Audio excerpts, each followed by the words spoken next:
So இப்போ பார்த்தீங்கன்னா இப்போ வந்து இது வந்து ப்ளவுஸோட பின்பக்கம். ஸோ இந்த பின்பக்கத்தில் வந்து பார்த்திங்கன்னா டீப் நெக்கு வச்சு ஸோ அகலமும் நிறையா வச்சு ஸ்டிச் பண்ணதுக்கப்புறம் பார்த்திங்கன்னா இந்த இடத்துல லூஸ் இருக்கிற மாதிரி இருக்கும். பட் இந்த இடத்துல லூஸ் இருக்கிறதுக்கு காரணம் என்னன்னு பார்த்திங்கன்னா நம்மளோட கட்டிங் அல்லது அகலம் எக்ஸ்ட்ரா வச்சது அந்த மாதிரி ரீசன் கிடையாது. பட் இந்த இடத்துல லூஸ் விழுகுது இந்த இடத்துல மட்டும் அப்படின்னா அதுக்கு என்ன கரெக்ட் பண்ணணும்னு பார்த்தீங்கன்னா இந்த டாட் இங்கே பிடிக்கிறோம் பார்த்தீங்களா. ஸோ இந்த டாட் வந்து இதுக்கு சென்டராக இருக்கிற மாதிரி இருந்தால் இங்கனக்குள்ளே வந்து லூசஸ் கிடைக்காது.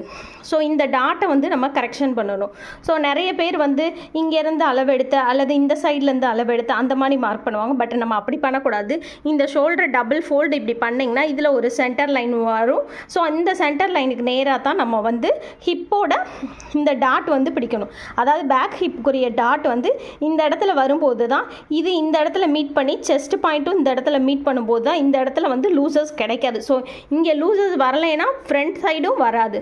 ஸோ ஃப்ரண்ட்டில் வரவங்களுக்கு இங்கேயுமே லூஸ் இருக்கும். நிறைய பேர் வந்து மிரரில் செக் பண்ணி பார்த்தீங்கன்னா தெரியும். ஸோ பின்பக்கம் பார்க்கும்போது இந்த கைக்கும் இந்த இடத்துக்கும் கொஞ்சம் லூசஸ் தெரியும். ஸோ இதை கரெக்ஷன் பண்ணணும் அப்படின்னா இந்த மாதிரி மெத்தடில் தான் வந்து கரெக்ஷன் பண்ணணும். ஸோ டாட்டு நம்ம மேக்ஸிமம் கரெக்டாக வைக்கணும். ஸோ டாட் வந்து பார்த்திங்கன்னா இந்த மாதிரி ஸ்ட்ரெயிட் லைனில் தான் இருக்கணும். இதோட சென்டர் லைனில் தான் இங்கே டாட் இருக்கணும். ஸோ அப்படி இருக்கும்போது ஹிப்பும் கரெக்டாக ஃபிட்டாக இருக்கும். ஸோ இந்த இடத்துலையும் லூஸ் இருக்காது. ஸோ இந்த மாதிரி ட்ரை பண்ணி பாருங்கள், ஈஸியாக இருக்கும்.